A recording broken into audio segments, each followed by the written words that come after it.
All right, what's going on YouTube? How's it going? My name's Jim. I'm a crypto trader. I'm a sick crypto trader and a forex trader. Here to help you understand the market from an Elliott wave perspective. Just tried to get another video out to you guys. We're at kind of a crucial moment here today, and just thought I'd give you a quick wave update. Okay, hope it helps, and hope you can listen past my sore throat. I do have bronchitis, but it's really appreciate all the well wishing in the comments. Really kind. You guys are very kind to me and encouraging, keeps me motivated to keep pressing on videos. So here we go. We're looking at Ethereum right now, and it's got the most clear of the counts to what I can tell here.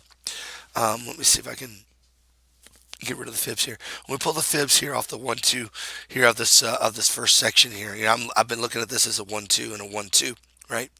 Um, uh, it appears that we haven't quite hit the 1618, which means we haven't really hit a 123 yet, right? And so I'm looking for this third wave to finish here.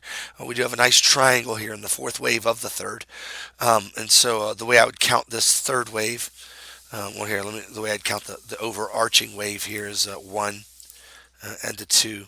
Three is going to come down here. We're going to get a fourth wave up here and then another fifth wave, something like that. That's if it's an impulse wave, okay? And that's a big if it's an impulse wave. Um, this then you can subcount this fourth wave here, with a 1, 2, 3. The triangle's 4, and then 5. We got a measured move here off of that. Just kind of looking at the length of the triangle there, and the measured move. We're looking coming around about $190, 100 to $200 in that ballpark there. So that's the way we're kind of looking at this wave right now. For now in Ethereum, and so that would imply a fourth wave and then a fifth wave to come. Now, not sure that that's going to play out or not because the structure also could be simply um, an ABC pattern here, where we basically just have this is let me see if I can get it there. There we go. A five wave A, and then there's B, and then we got a five wave C, a larger C, and so there's an ABC correction, which could finish this correction of Ethereum. It's coming. Let's see where does it come down to here.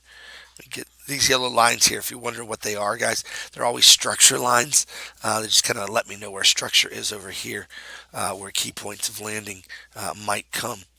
All right, if I throw the fibs on that guide just to retrace fibs, let me get to the 2-hour chart here. There we go.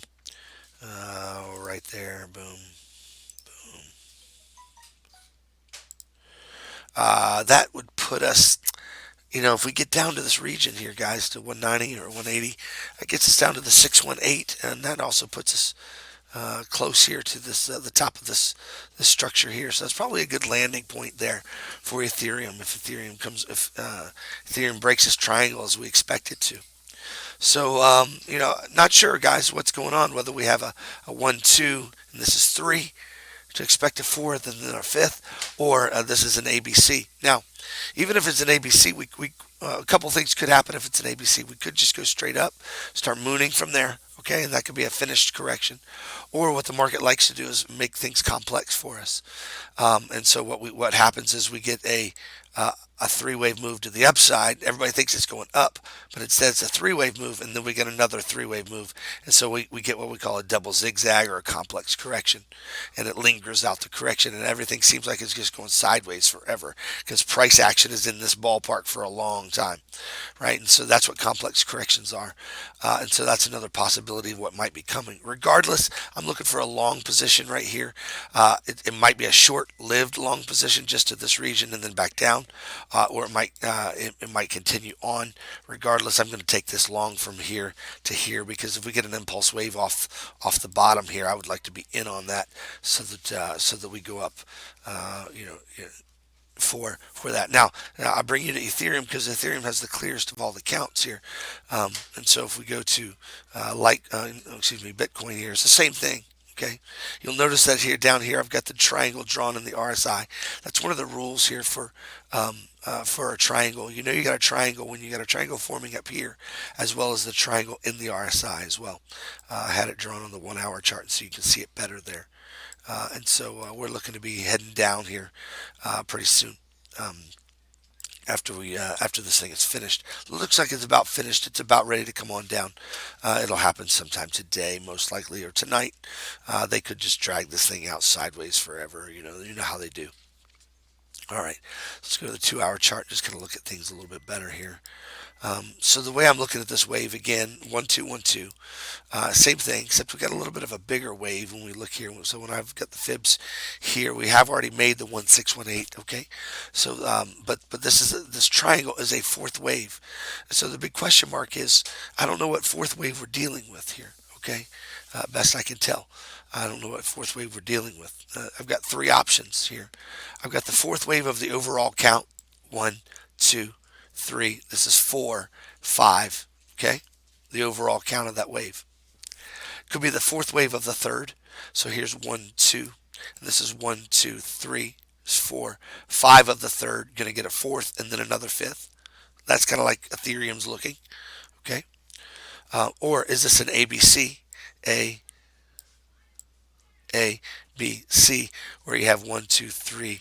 This is the fourth wave of C, and then we're going to get a fifth wave down of C, and then we're going to be off to the upside again, just like Ethereum is. Okay, so those are the big question marks I have as a trader. Regardless, once this move, my plan personally is once this move breaks down to the downside, finishes its move wherever it finishes down here.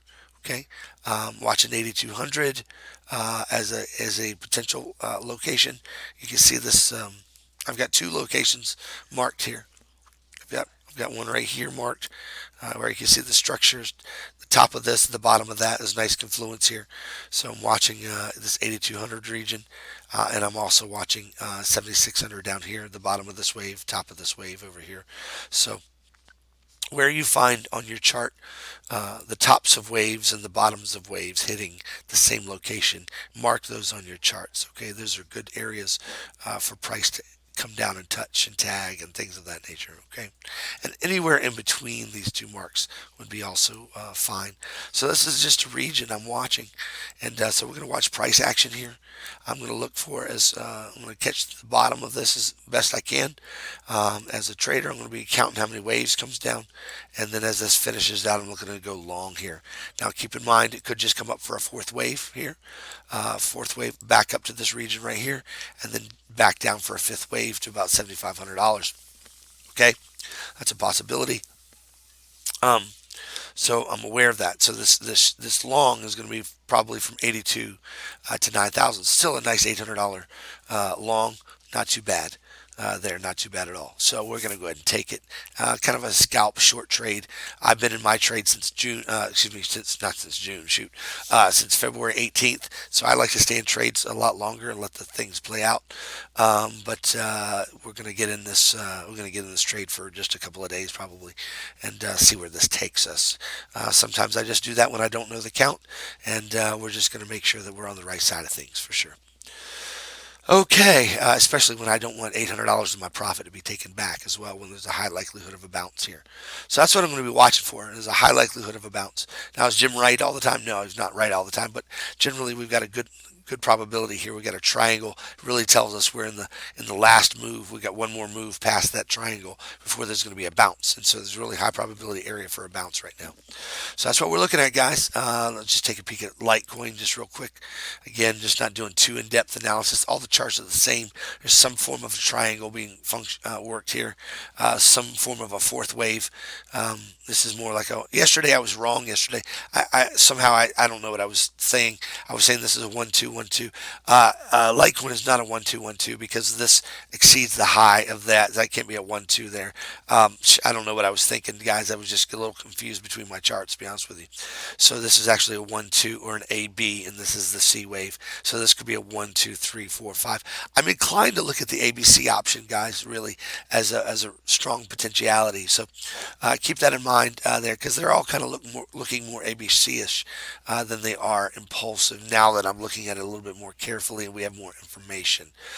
So that's another reason why I'm planning on going long as well. I'm inclined to say we're dealing actually with an ABC to the downside on all of these. The only problem with the Bitcoin chart's just a little long for my taste, but the Ethereum and Litecoin are both looking very ABC-ish as well. All right, there you go, guys. A very quick update this Sunday morning. Hey, don't forget the God who made you. He made you and He's worthy. So I'm going to go meet with my church today the best I can as a sickling. And you guys have a great day. We'll talk to you later. Bye bye.